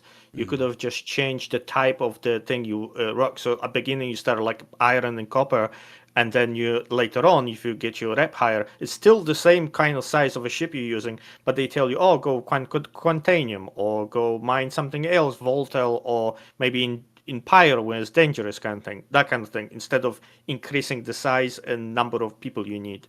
Yeah, that's true. There are different ways to scale it. Johnny said about missions for mining that higher end would be good from the perspective of factions with mining and building rep. So that's because you need to think about that as well, building rep in the mining guild. He's a good idea. Yeah. All right, we're going to move on to the last section of the podcast now, unless you guys have any other ideas on mining. No, I think we pretty much covered it. Yeah. Run one more ad and then move on to the last section of our podcast. We'll be right back after this break. Give us your money. That's the ad. For those of you who can still see us while the ads are rolling, give us your money. No. Right. So I've got it over here. So it's more about how those gameplay loops trading are going to interact with each other. So I thought that would be a good conversation, because we've talked about 3 individual gameplay loops. We weren't going to be able to cover them all today. So speak about how they interact with each other and how they interact through the rep system and how we kind of want that to work. Yeah, man.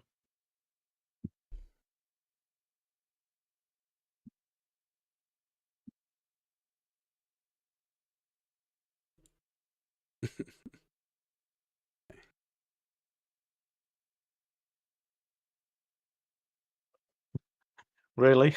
I was just playing with it while we waited. Okay. All right, we are back from the ad break now. So the last section, because we don't have enough time to cover every type of gameplay. Yes. Because we talk too much. Yeah. We talk too much. I mean, at the beginning, we spoke about Dragon's Dogma 2. That's not in Star Citizen. Or is it? Ooh. Dragons? Maybe one day.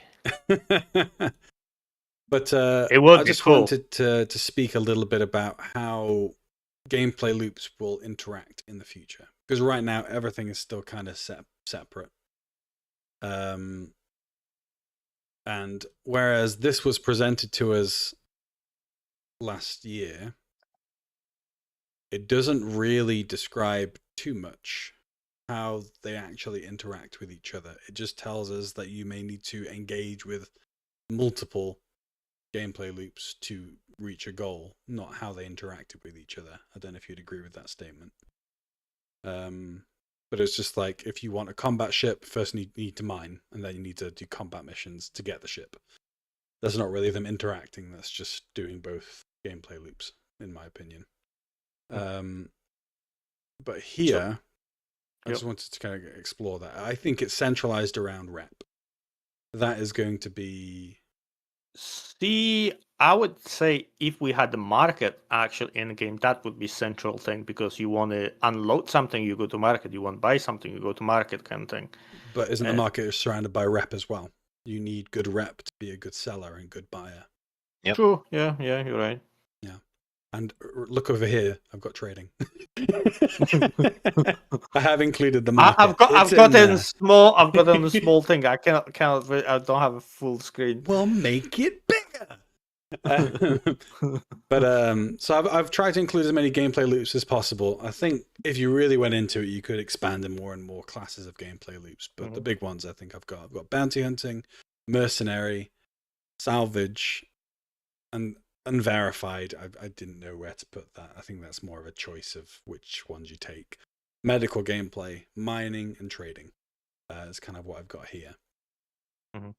Now, like, green is just kind of your general interactions, and then the red is just kind of cross-discipline interactions. So mercenary can be unverified. I think also medical could be, to be honest. But if you think about how salvage and bounty hunting could interact, that's kind of what I alluded to earlier, where maybe you have a device that you can set a beacon up with information you provide to someone to say, hey, there's a salvage opportunity here. If you purchase this information, you'll get a location. Medical and bounty hunting. Bounty hunter goes down, sets off a beacon. We have that already. If you're a first responder, then you get the beacon, you go to the person who's been wounded and you heal them. I do think this needs more. So. Yes, I agree too. I agree as well. Especially like salvage got pretty much like no connection to anything, which is like the craziest thing. Trading. But like player to player trading outside market. Yeah. But what would be the reason for them to get it? There's no reason, so no one would buy it. I suppose salvage is more for crafting, isn't it? Really? Yeah. Yes. Until crafting comes in, it's gonna sit. Okay, no, I lie a little bit. Okay, if you find a good components on the ship, maybe stealth, someone builds looking for a stealth component kind of thing, or they want to not pay full retail price for like maybe weapons, something along that line. Okay, so there's Lee, but yeah. You could also include unbricking items as part of this gameplay loop to sell them on to people. That'll be good. Yeah. That should be like unverified evil people. The salvage can probably relate to mercenary, bounty hunting, and unverified missions with gangs. Because if you salvage someone's ship and then they have a dead man switch in it, you can either disintegrate the ship or you can take it to this guy in the gang, get a deed of ownership, a title of ownership rather, and then sell it onto a player as a new ship. So there are ways of connecting them. They're not necessarily in game right now. But I do think all these missions indirectly connect to each other through rep. If I'm in here, I'm just a regular player, and I have information that puts me in trading. I sell this information, and depending on what type of information it is, so let's say I'm selling information about a player bounty. I've seen Maddie in Pyro, and he's in an unmonitored zone, so I mark his position. You kill him. And I'm not a combat player. Maybe I'm a miner. So I trade the information. I say, I saw Maddie in this area. And you ping his location. So that brings us to a player who's a bounty hunter, and he's engaged in this gameplay. So he checks out my rep for information brokering. Is he reliable? Yes. So maybe he buys the information. It opens a channel between these two people. Maybe I follow Maddie and keep him updated on his location. The bounty hunter arrives. And when he arrives, that's the end of our engagement. and we give each other a rep report. It builds our rep. So that's a way that those two could interact, if that makes sense. Mm. Yeah, no, makes sense. I think we need more, way more interactions. Yes. I wanted everything be connected to every other thing. One example. Yeah. You could have multiple connections within one gameplay loop. So, bounty hunter, I take down someone. I tell this salvager, or I bounty hunt. I discover a wreck. I put a tracker on it or a beacon. I'm a trader. I'm trading information. Okay, that brings us back to rep. Salvagers, like Villain, are looking for big ships to salvage. They find my information, check my rep. Am I reliable? Yes or no? Communicate here. But Villain wants to sell his end product. So he's looking to see if he can trade the material with anyone. So that connects three kind of professions together through the rep system and probably the org tools system as well, the social tools. I just had the idea. This just came into my mind. It would be cool if you're bounty hunter, right? And those lockers, coffin thing, or whatever that is, right? Sorry, Johnny caught me off guard. Carry on. The pods thing you put the people in, right? Mm-hmm. Yeah. I think they should be one-time use. You would deliver them, and they take it, and you need to go and buy a second one from a crafter. I don't like that. No, that needs to be like that. Money sink. The cryopod. The cryopod. Why would they make them one-time use only? One-time use. They're made out of cardboard. I feel like maybe over time they break down, and you maybe need a new one or something like that. So you have to buy. The durability on things, but one-time use is kind of ridiculous. It's like handing you a phone and saying, "Okay, but it's only going to work for one day." One phone call or one text. Phone call. 1 day. You get one. You got one phone call. Yeah. And one text, and then the phone blows up. I don't like logic like that in games. I'm sorry, Villain. The one-time use only thing just irritates me. Sorry, that's Mormon's fun part. When we can make ships, you don't tell them about my fun part, okay? That's this is the reason they're one-time use. A lot more useful. Yeah, Mormon's had it now. You can't use that. Sorry, Maddie. What were you gonna say?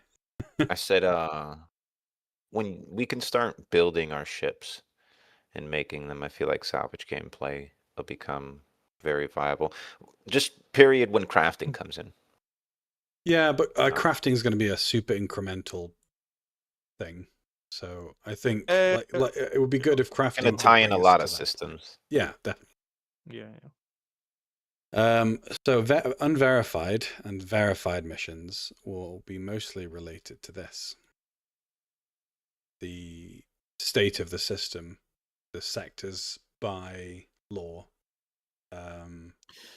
See, like that's not how I see it, because I cannot. What I want have an unverified mission, and they do a bank heist or something like that. You go to Arcorp and trying to do it. You might want to let me finish what I was saying before you decide what I was going to say, because you don't know what I was going to say. Because unverified missions can take place anywhere.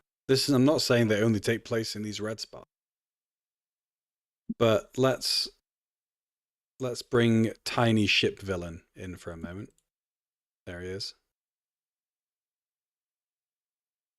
Villain. So, Villain is in Stanton. He's in the lawful system, and he's doing unverified missions. So he comes in, he robs Maddie blind. Sorry, Maddie. As long as Villain is in these green areas, he's always going to be tracked, which interacts with the rep system, information brokering, and pinging in the lawful system, right? Yeah. What happens when he's in these less secure areas? Does he not get pings? Does that affect the automatic pinging of someone's location? Or, because this is just outside the zone, would it be completely player-brokered information? Or would it be a mix of the two? And depending on what system you're in, obviously that interaction changes. in the red, where there's no monitoring at all, it would be completely player brokered information. To track me, you would need to get information from a player who may have seen me. However, the disadvantage for Villain is he can't trade any of his items as long as he stays in this red area, because all the planets are here. It's fine. It's fine. Yeah. So I was thinking, yeah, go ahead. Maybe in the yellow area, right? They cannot see you, right? But the second any ship flies in next to you and maybe they target you, then you pop out on the radar. Yes. Until they keep you on the lock thing, and then if you fly away, you're still gone. But there's a way, yeah.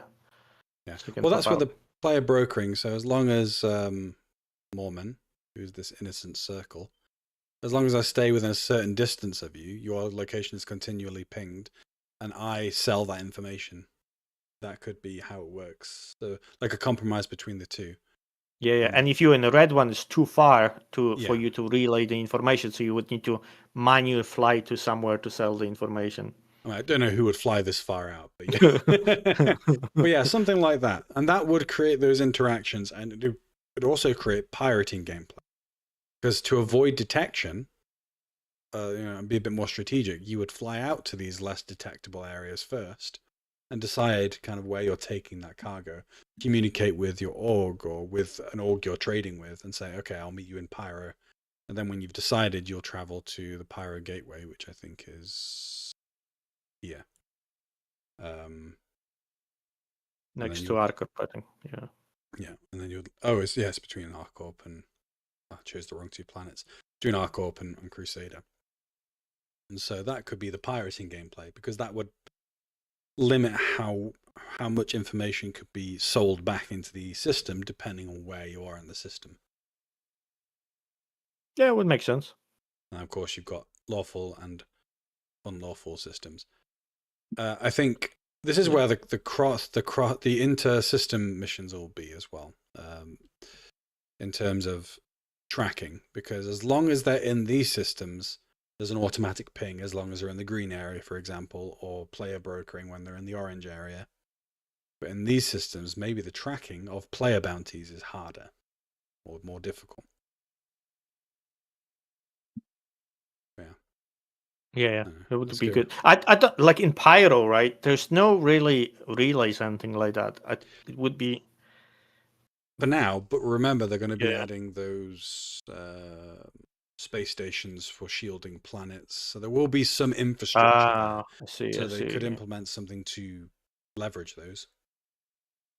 If your org has control of that area, then you get pings of people who aren't in your org's location. Something like that. That'd be cool. So you have advantage for your kind of mission. I think this one would be really harder to kind of come up with something. Yeah, I'm just spitballing. Yeah. Because I kind of want Pyro to be kind of fully, you've got a crime stat, you jump to Pyro, you're good. Unless someone actually physically finds you, like you've got eyeballs on you, and then blow you up. Otherwise, there should be not really way to track anyone. Other than player brokering of information, but that you have to be very hands-on. Yeah. What about mining? Mining's kind of both connected and disconnected to every gameplay loop in a sense. Yeah. So I think crafting will help with that. Yeah. Crafting's going to tie it in, because then everyone will start using it for all the different purposes. So would we agree that salvaging and mining are kind of crafting dependent for the most part? Yes, to have a secondary option with choice at the end. Yes. Okay, that makes sense. The crafting, I think, is kind of going to be like a foundational thing. It's more going to be like here. Everything you do will relate to some way in crafting. But these two gameplay loops are probably the most directly connected to it. And I think everyone's gonna be dealing with crafting if they want to or not. If they actually participate in crafting, but if the item's gonna be just better than the normal thing, they're gonna have to. There's no way around it. Yeah. Well, I think the foundational systems or the foundational gameplay is just going to be crafting and base building. Yep. Because everything will come back to those two things. You earn money from bounty hunting, mercenary work, and trading to either find, buy, or afford materials for base building and crafting. And to get materials for crafting and base building, you need people doing mining and salvage. So it's, it's all going to tie in some way. Yeah, or trade it for the stuff so someone else is doing it, just pay them, or steal it. Yeah, because this is going to be your home to do all these things. Crafting and base building are kind of the non-negotiables of Star Citizen, I guess you could say. You need them to make everything worth doing. Yep. Because these two are essentially the other two currencies. You've got I'm just kind of building like a framework diagram on the fly here, and they might not be entirely accurate. Keep on adding them. I think these are the three kind of currencies at the moment, which is your home, base building, materials, crafting, and your monetary. Maybe rep, maybe. Or reps up there, but yeah, reps definitely a currency of the people. But I don't know. There's no way we can cover every type of connection you could ever have between gameplay loops. But I think it's been cool to explore this. I don't know if anyone in chat has any further contributions looking at this, if they have any other ideas how things could be connected. But I don't know. I feel like we've covered quite a lot. Yeah. Cannot wait for crafting. Quantum tracking. Could be something we touch back on later on in the future after things change and we actually get some of these systems in, like crafting and base building. Well, what I'm going to do is I'm going to save this whiteboard. We can maybe do a retrospective, maybe when 1.0 comes out in 5 years. We can do it next January. One more year. 1.0. Yeah. Almost out. Soon. One more. 5, 10. Yeah. No, 6 more months, guys. Come on. For crafting, probably do a retrospective to see how close we were, essentially. 2 months crafting. Yeah. 2 months. We got 2 months before we get crafting, boys. At least tier 0 of crafting. I'm actually looking forward to quality. Yes, and yeah. Yes, that's what I'm hoping crafting comes with Planetech. That's what I want. Johnny says cryopods will be real before Star Citizen comes out. Yeah, I already got one. It's fine. They're already real. Yeah, I just unpacked my freezer. I just lie in there. What are you talking about? I put my duvet.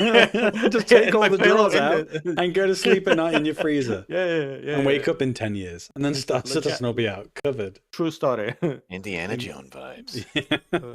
Exactly.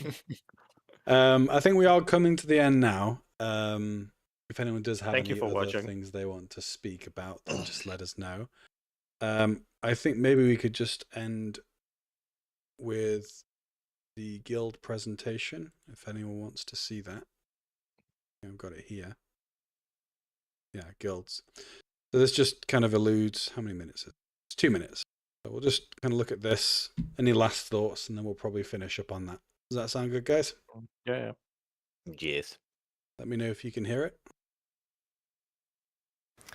Here we have the first guild that Rich showed, the United Resource Workers. Whether you're eager to earn credits, mining valuable resources from remote corners of the universe, sifting through detritus to try and salvage some valuable components, or even just acting as a technician, you'll find plenty to do with employers like Shubin Interstellar, United Wayfarers Club, or even just acting as a technician. You'll find plenty to do with employers like Shubin Interstellar, United Wayfarers Club, or even just acting as a technician. You'll find Shubin Interstellar, United Wayfarers Club, or even just acting as a technician. Oh, it's looping. Yeah. Why? Oh, it's looping. Yeah. Why is it looping? Oh, it's looping. You've got stream sound on the stream somewhere. I think going. Oh, it's looping. You've got stream sound on the stream somewhere. I think going. Oh, it's flipping. You've got stream sound on the stream somewhere. I think. Oh, it's flipping. You've got stream. I can hear multiple times, man. I don't understand why. Has it stopped? I think there's some kind of inception or something here going on. Right, it sounds like it's stopped now. That's really strange. That was strange. Yeah. One of the oldest unions in the UEE, the Interstellar Transport Guild. This will be the go-to place for everybody looking to make their fortune hauling and trading.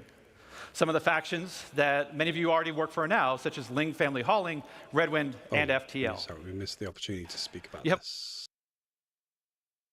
So for industrial workers, we've got salvager, refiner, repair technician, which is becoming a thing. Whoa, what are we laughing at? I'm laughing at what just happened. I don't know how that happened. It just we almost once made it without any technical issues. I'm practicing my DJ skills, guys. It's looping. It's looping. So I got breakdown. I was laughing at hearing myself. It's looping. Sorry. It's okay.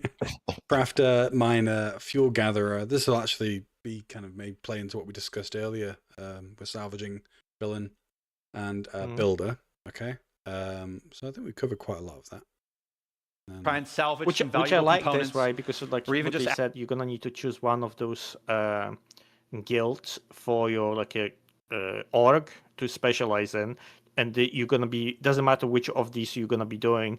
You're gonna build a rep for the United Resource Workers rep, and then on top of that, you're gonna have a rep for like salvage companies or whatever as well on top of it.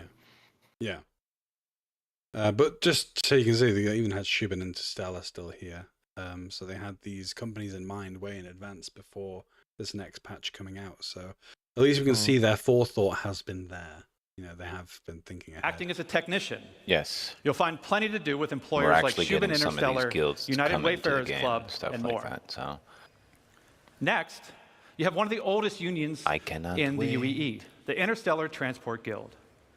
This will be the go-to place for everybody looking to make their fortune hauling and trading. So this is... go ahead.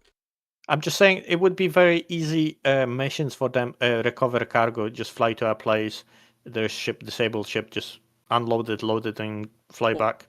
With recovery, I think the difficulty scaling on these missions might relate to salvaging as well, because if you go and it's in an unstable wreck where the fuel tank is, leaking, or it's in an unstable state, maybe you have to do something first to get to the cargo safely.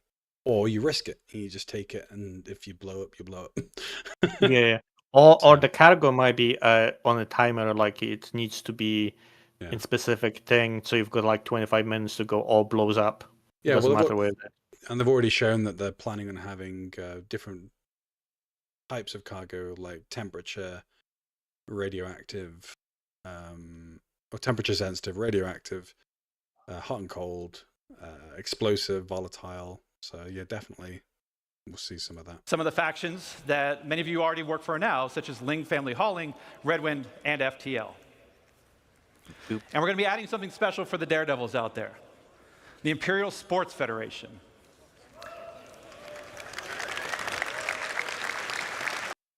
I think this is kind of self-driven gameplay. Like, all of this is just racing mostly. Oh yeah, I thought you salvaging. I thought you saying because they're gonna race, they're gonna crash. Salvagers just gonna come in. Yeah, that's what I mean. Just, race. Go ahead. Walk into the death trap. Villain will only make more money. Don't worry. Just you sit in your vulture on the side. Go faster. Go. Oh, it'll be so funny. Yeah, but this is all just racing. The only two different ones really here are industrial athlete. What? Okay, that's interesting. But parkour athlete and marksman. That's pretty cool. To build new sports and provide an outlet for all you Murray Cup enthusiasts, cargo Olympians, and competitors to see just who's the best out there. For those who dream of exploring, I'm sure we have a couple here. Okay, before this starts up, this is part of what I want to see in the game, knowledge-based gameplay, and I think this relates to every gameplay loop. Best ways to track people, best ways to mine, best places to find things to mine. best kind of way to do medical gameplay, knowledge of diseases in the game and how to treat them, that kind of thing. This is what I want to see. See, maybe that would be kind of like we mentioned before about the mining, that like they tell you can buy this information from somewhere. Instead of maybe buying it, you need to grind a rep with them, and they will just unlock it after some amount of time. As a you going out and finding the stuff and just collecting information kind of thing. Do you kind of want the knowledge in some way to be separated from the gameplay? I don't want it to just always be handed to me. This is what I was saying earlier. Yeah. Some of it, yes, especially the introductory knowledge of how to find stuff. But where to find stuff, for the most part, I want it to be based on experience, knowledge, and intermingling with friends. Because if I was going to go mining and I wanted to know where to find good materials and how to mine them, I'd either go to Doc Dr. Entropy, Maddie, or Darth, because they do mining. They know how to mine. And that's kind of how I want people to accumulate knowledge, is by interacting with org members and friends and people. Which I get what you're saying, but like if I go mining and I know nothing, what I do, I go Google it. Where is it here? Again, I agree that. Well, that's the thing. If you know there are things in the game, tools in the game to use to contact players to help you, and you can do it in game. People are looking for immersion in this game. They will use those tools. There's just no tools like that right now. They have the guide system, which is an external tool. They have Google, which is an external tool. They have Discord, which is an external tool. You know? Yeah. But if the tools are in the game and people are looking to be immersed in the game, and you can use them whilst you're playing the game, you will use those tools, I think. Some people will still use Google. I'm not saying that will be Yeah, you would be more likely you would use it. Yeah. I see what you're saying. I'm not saying my hope is infallible. I'm saying it's just what I want to see. I don't want everything to be handed to me. I want knowledge to be required. Look at all those nerds. I'm in there somewhere. That was brought up yesterday in the social presentation, if you saw that. This is a science guild that will include factions like the Imperial Cartography Center, who will task you with a variety of missions to better understand our universe, such as sending you into a nebula to do deep scans, or finally seeing what's at the bottom of that planetary canyon. We're going to have a new faction called High Point Wilderness Specialists, who will offer missions associated with the various fauna that we're starting to get into the game. That'll be cool. From population control missions to harvesting specific resources for research. Now, I don't know if we have some people who'd like to do combat, but our combat guilds were doing something a little different. I don't think these are as expansive. This is just good or bad. I kind of like these ones, right? But like, I've got the feeling everyone's gonna just go mercenary guild, and there's not gonna be any council. Or there's gonna be like one guy flying in the server council, and everyone's just gonna dogpile on him. Oh, red! I think you are overestimating the good of people in Star Citizen. There are plenty of criminals, villain. No. I get that they're just gonna be pretending, and they're gonna sign up with the mercenary guild. Well, the rep system should take care of that, because they're a red player. So for killing other players. But yeah, so I think kind of finishing off with that was nice to see how everything will branch off. In regards to the animal explorative gameplay, I don't know how I feel about that, because I would hope that the scanning doesn't just tell you this is what this animal is while you're in your ship. Because right now that's what it does.